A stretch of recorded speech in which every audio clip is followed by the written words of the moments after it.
Elizabeth Parker still vividly remembers her father's words. "Lizzie, college is a waste. It's not for you." It was the night of her 18th birthday. On the way home after dining out with the family, she had mustered up the courage to broach the subject in the car. "Dad, I'm thinking of applying to the state university." Richard's stern profile was illuminated by the streetlights reflected in the rearview mirror. His face remains unchanged to this day.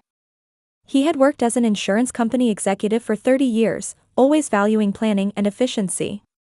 It would be a waste of money. With just those few words, her dreams for the future were crushed. In the Parker household, education was everything.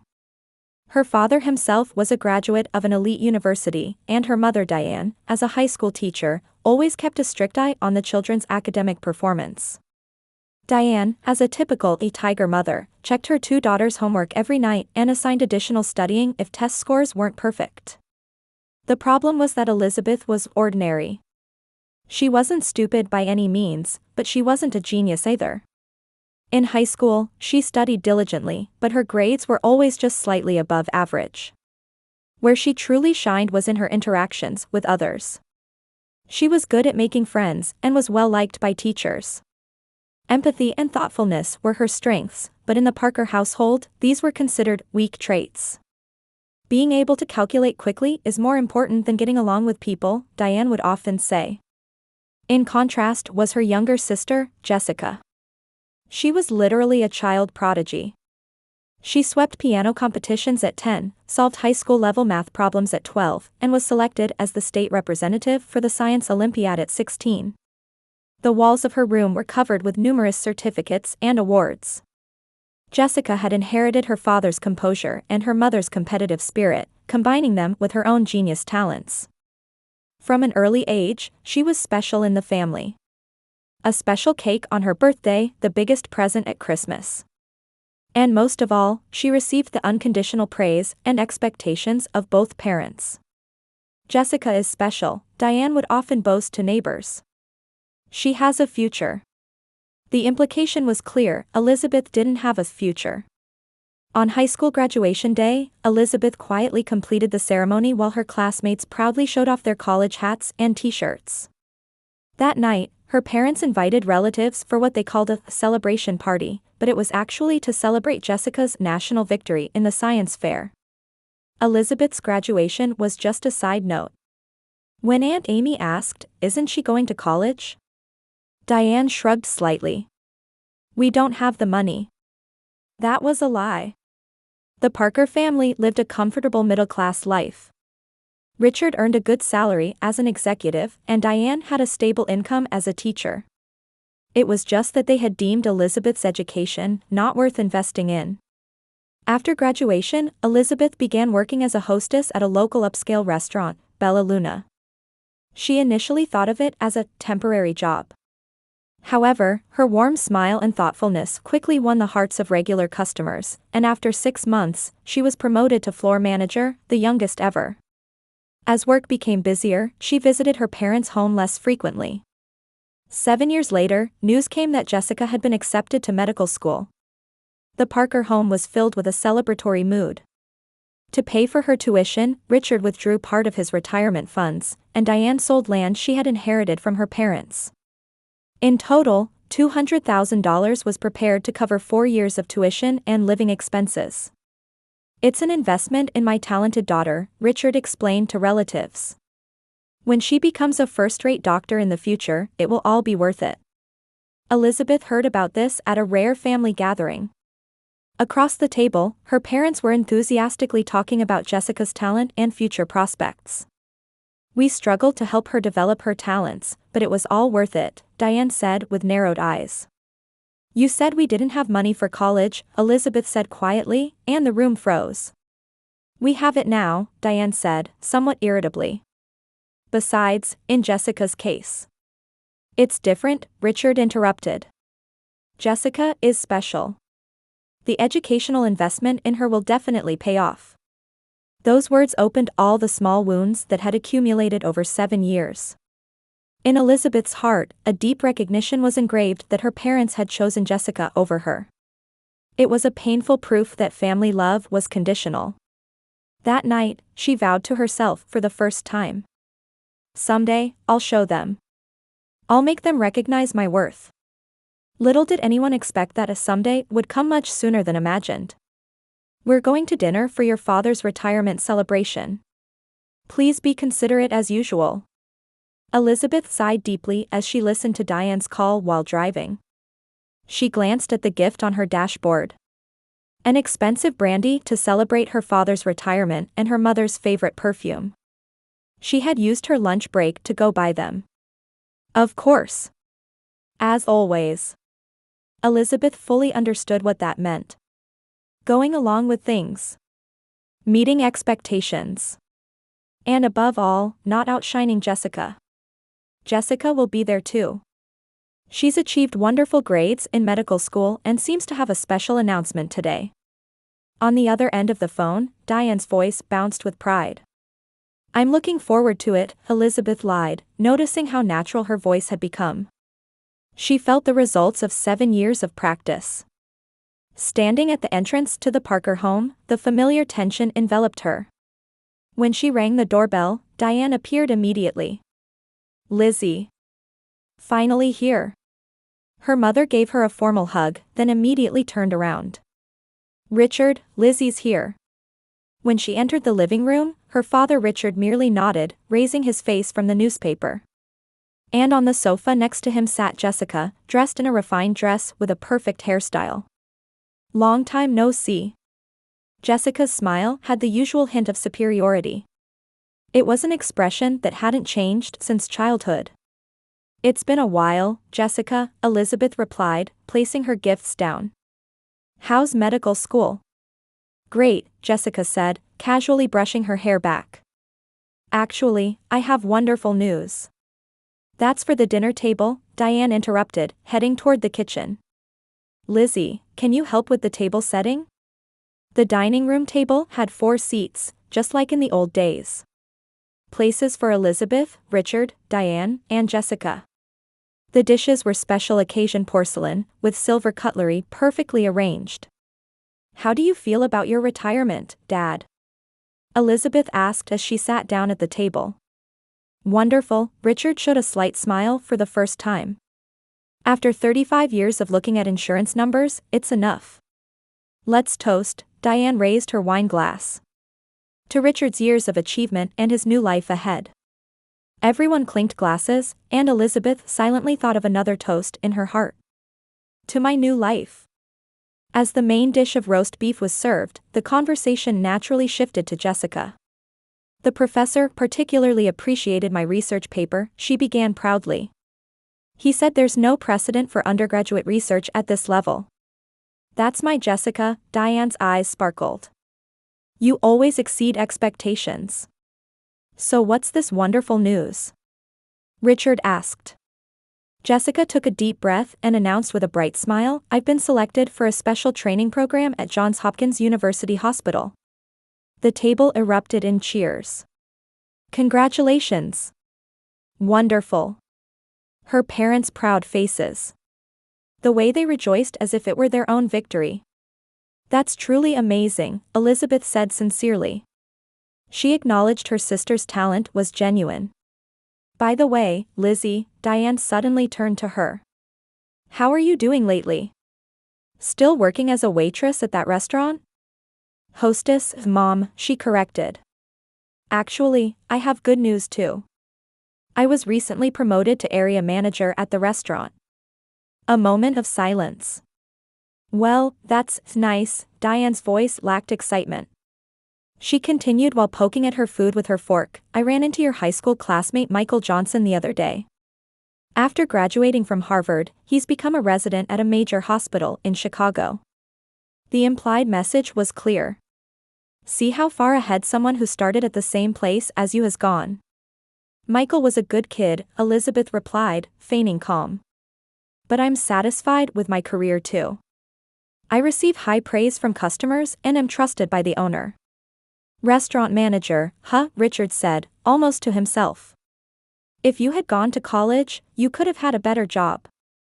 Those words broke the thread of emotion she had been suppressing for years.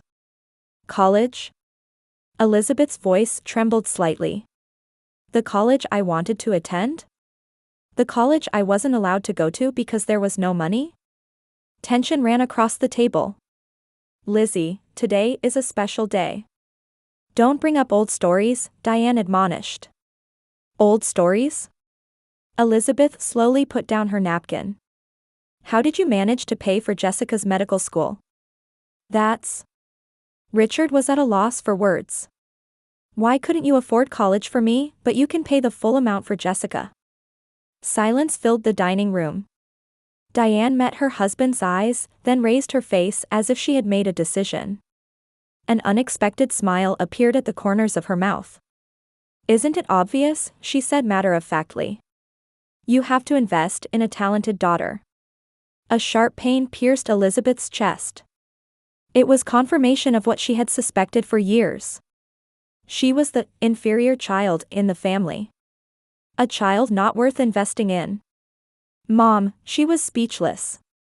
It's the truth, Diane continued calmly. Jessica has a bright future. Investment in her will return many times over. You? She hesitated for a moment as if searching for words. You have a different path. A different path? Elizabeth's voice shook. Being a restaurant waiter suits Big Sis best. Jessica said with a giggle. They say everyone has something they're good at, right? I have medicine, and Big Sis has carrying plates. Her parents didn't stop her. Rather, there was even a faint smile at the corners of Richard's mouth. Elizabeth felt something hot welling up in her eyes. But she had no intention of showing tears. She slowly rose from her chair and placed her napkin on the table. Excuse me. She straightened her back and left the dining room with composed steps.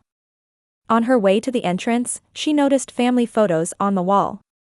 Photos of proud parents standing around a smiling Jessica in the center. Elizabeth stood at the edge, with a somewhat out-of-place expression. Outside, the cool night air caressed her cheeks. She got into her car and took a deep breath before starting the engine. They don't understand, she murmured quietly. They don't know yet that in a year, they'll be begging me. As the car's headlights illuminated the dark road, Elizabeth renewed her determination. This would be the last humiliation. The next time she saw them, everything would be different. Welcome to Bella Luna. 3 weeks had passed since that night. The wounds were deep, but she never brought them to work. Rather, she had turned that pain into a driving force. It's always a pleasure to see you again, Elizabeth, said Marcus Green, a famous real estate tycoon in the city, and his wife Charlotte. Can you prepare our usual table? Of course, Mr. Green, she responded with a perfect smile, guiding them to the prime window seat. Over the past 3 years, Elizabeth had built trust relationships with many regular customers as the face of the restaurant. Her memory was phenomenal, not just names, but also preferred seats, allergy information, anniversaries, and even the educational progress of their children. Elizabeth, a moment please. It was Antonio Russo, the owner of Bella Luna. A mild-mannered Italian in his 60s, he had started his business 30 years ago with a small trattoria and now owned 3 restaurants in the city. Of course, Antonio, she gave a quick glance to the floor staff and headed to the owner's private room. Sit down, Antonio indicated the chair across from his desk. I have something special to discuss today. Elizabeth. How many years have you been working with us? It's been 7 years, she answered. I started as a hostess, and now as floor manager, you've doubled my Bella Luna's revenue, Antonio continued. Customers come asking for you, staff adore you, and most importantly, you understand the business. He took out a stack of documents from his desk drawer. What is this? She asked. An opportunity, Antonio's eyes shone. I'm planning to open a new location downtown. I want you to be the general manager there. Elizabeth's eyes widened. General manager? It pains me to see your talent buried, Antonio said with a serious expression. I know you're concerned about not having gone to college. But in the restaurant business, experience and intuition are more important than degrees. He stood up from his chair and stood in front of a family photo on the wall. My father was a shoemaker. He couldn't go to school and couldn't write. But he was a genius at reading people's hearts, Antonio reminisced. You have the same talent. You instinctively understand what people want. Tears welled up in Elizabeth's eyes. For years, she had continued to doubt her own worth. Her parents' words had unknowingly taken root in her heart. I have no value. I'm not worth investing in. Thank you, Antonio, she said with deep gratitude. But honestly, I'm also anxious. Can I do it? You can, Antonio smiled. Rather, I need you. But there's one condition. What is it? I want you to take evening business courses. To learn the basics of accounting and management. Even with talent, you need tools. Elizabeth's new life began. During the day, she rushed around launching the new store, Bella Luna Moderna, and at night, she studied in business courses at the community college. She hardly had time to sleep, but there was a new light in her eyes. The concept for the new store was the modern Italian cuisine with traditional hospitality. She was involved in everything from menu development to interior design to staff recruitment. Antonio respected her judgment and only gave advice when necessary. Let's make this wall color a warmer tone, she instructed the interior designer. I want customers to feel the comfort of being at home. The night before the opening, she walked alone through the completed interior. The tables were perfectly arranged, and candlelight softly illuminated the walls. In the kitchen, the new chef was busy preparing for tomorrow. My restaurant, she whispered. Formally it belonged to Antonio, but this space contained her soul. This was what she had wanted to prove to her parents. 3 months after Bella Luna Moderna opened, reservations are already booked 2 months in advance. A local newspaper reporter was holding a microphone to Elizabeth. Within just a few weeks of opening, this restaurant had become the most talked about place in town. What's the secret to your success? Elizabeth thought for a moment, then answered, treating customers like family. The food must be perfect, but what's even more important is how people feel here. That was what she excelled at, understanding people's feelings and providing what they wanted before they asked. What her parents had called weak traits had now become her greatest weapon. The success of the restaurant attracted media attention, and eventually customers began to visit from neighboring cities. Antonio was impressed with Elizabeth's talent and gave her more responsibility. A year later, she was promoted to director, overseeing the operations of all 3 restaurants. That girl is special, Antonio told his wife. She has both the fire I had when I was young and the wisdom I learned as I grew older. On her 30th birthday, Elizabeth received her business management diploma from the community college. Antonio and the staff of Bella Luna attended the ceremony. There was no congratulatory contact from her family. What will you do next? Antonio asked at the graduation party. Elizabeth answered with a smile, I want to have my own restaurant. Those words were a dream she had cherished for years. Having learned and grown under Antonio, she was now ready to fly with her own wings. I knew it, Antonio said happily. That's why I prepared this. What he handed her was another stack of documents. It's a franchise agreement, he explained. Using the Bella Luna name and know-how to open your own restaurant. The location, interior, everything at your discretion. Elizabeth took the documents, turning the pages with trembling hands. This was a contract that would change her life. But the funding. The bank will give you a loan, Antonio said confidently. With your track record and my guarantee, there's no problem.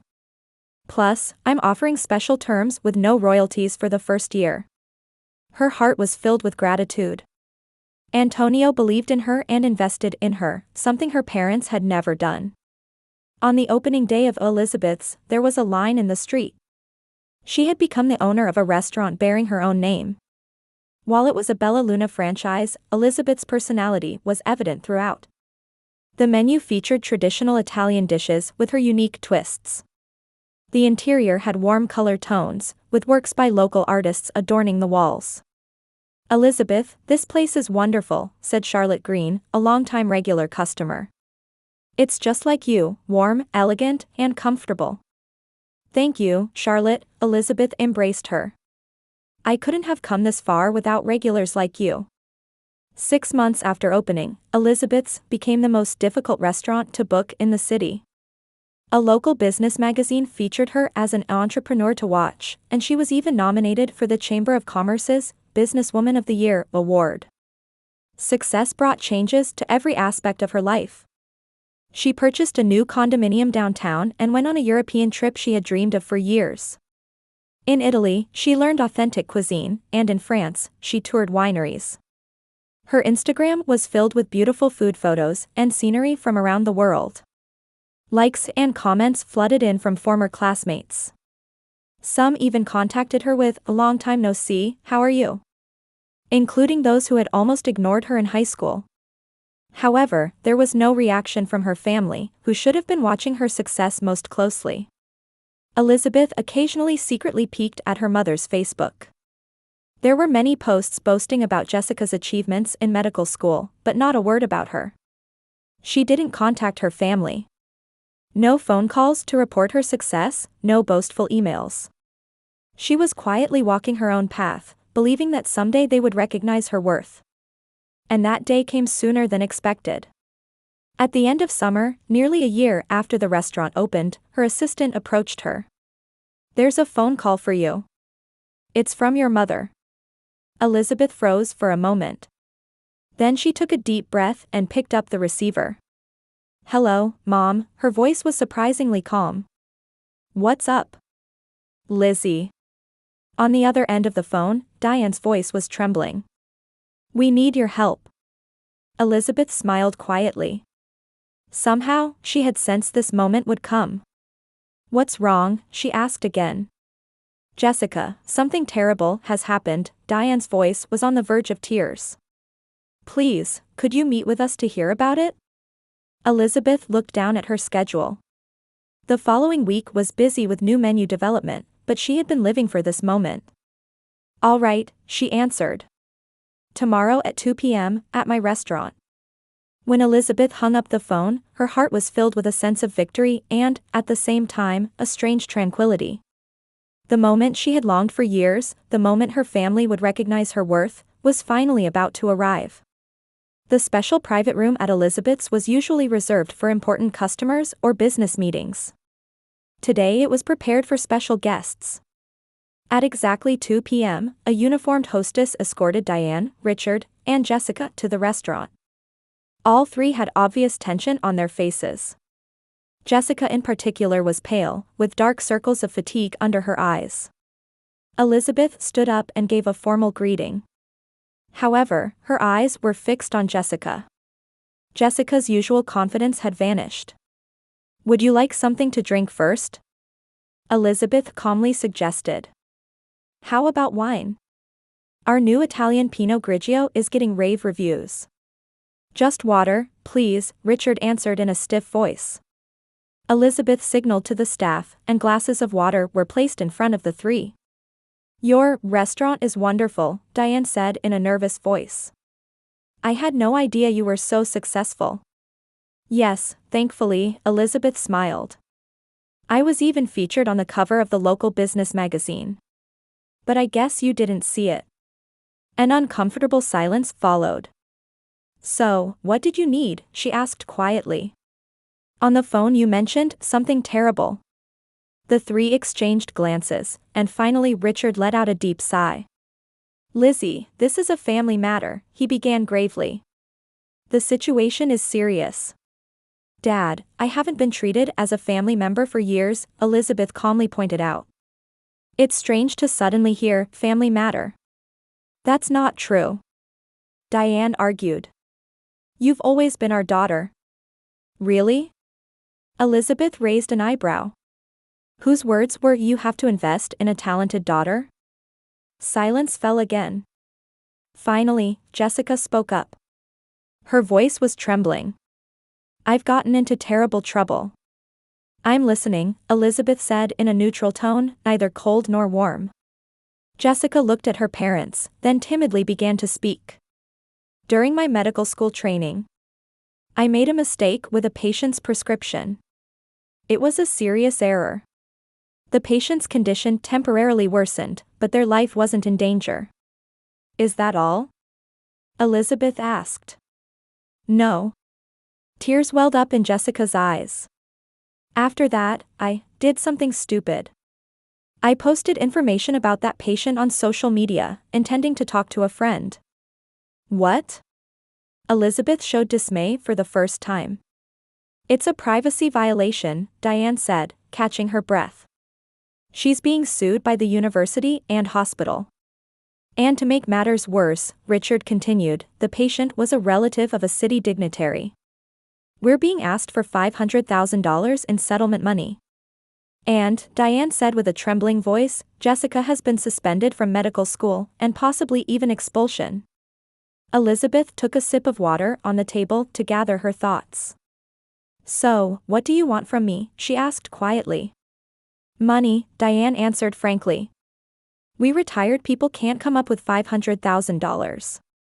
I applied for a loan with our house as collateral, but was rejected due to age and income status. Richard's shoulders drooped. The only one we can turn to is you. Me? Elizabeth laughed softly. You're asking the daughter who wasn't worth investing in? Lizzie, please, Diane reached out imploringly. I'm sorry for the past. I never meant to hurt you back then. Don't lie, Elizabeth's voice was ice cold. You didn't invest in me. You stole my college dream. But now, here I am. On my own. Sis, Jessica said through tears, I'm truly sorry. I want to take back everything I said back then. Seeing your success, I was, maybe jealous. Jealous? Elizabeth asked curiously. You're a genius, Jessica. The talented daughter, loved by her parents and given everything. But now I'm about to lose everything, Jessica sobbed. My dream of becoming a doctor, my future. Elizabeth stood up and gazed out the window. In front of the restaurant, staff were smiling as they greeted customers. The world she had built through hard work. That the day would come when you would need me, she said quietly. How ironic. She returned to her seat and looked at the three with a serious expression. $500,000. I can afford it, she said. But I won't give it for nothing. We'll accept any conditions, Richard hastily said. Just name them. Elizabeth slowly raised her face and looked into the eyes of each family member. I'll set my conditions. If you accept them, I'll provide the money. The three held their breath and stared at her. In Elizabeth's eyes, there was no trace of the hurt girl from 7 years ago. What stood there was a woman who knew her worth and had carved out her own destiny. 6 months later, the opening party for the new branch of Elizabeth's was a great success. The mayor and local dignitaries had gathered to celebrate Elizabeth's success. She walked around the restaurant, exchanging words with guests with a smile. Elizabeth, it's wonderful, said Charlotte, Marcus Green's wife. To be so successful in just 2 years is phenomenal. Thank you, Charlotte, she smiled. It's all thanks to your support. She glanced at the corner of the restaurant with her champagne glass. She could see 3 figures sitting at a table, her father Richard, her mother Diane, and her sister Jessica. Unlike other guests, they looked a bit tense rather than festive. Excuse me, she told Charlotte and headed to the family table. Everyone enjoying themselves? She asked gently. It's a wonderful restaurant, Lizzie, Diane said with genuine admiration. I'm proud of you. Those words were something never heard from the Diane of old. Since the day of conditions 6 months ago, many things had changed. Elizabeth had paid the $500,000, but it wasn't just financial relief. Her conditions were clear. First, Jessica would leave medical school and work in the real world. She had to work as a general staff member at Elizabeth's restaurant chain for 6 months. Second, her parents would attend family therapy sessions once a month. as a first step to heal past wounds and build new relationships. And third, Richard would volunteer in a mentoring program for young people at the community college, so he himself could learn that academic credentials weren't the only path to success. Message from the boss. Jessica, now a waitress at the restaurant, approached. She looked like a different person from 6 months ago. Her hair was simply arranged, and in her uniformed eyes dwelled humility. What message? Elizabeth laughed. There's a table 7 with no order yet, Jessica said jokingly. The chef is waiting, apparently. Thank you, I'll take care of it right away, Elizabeth lightly patted her sister's shoulder.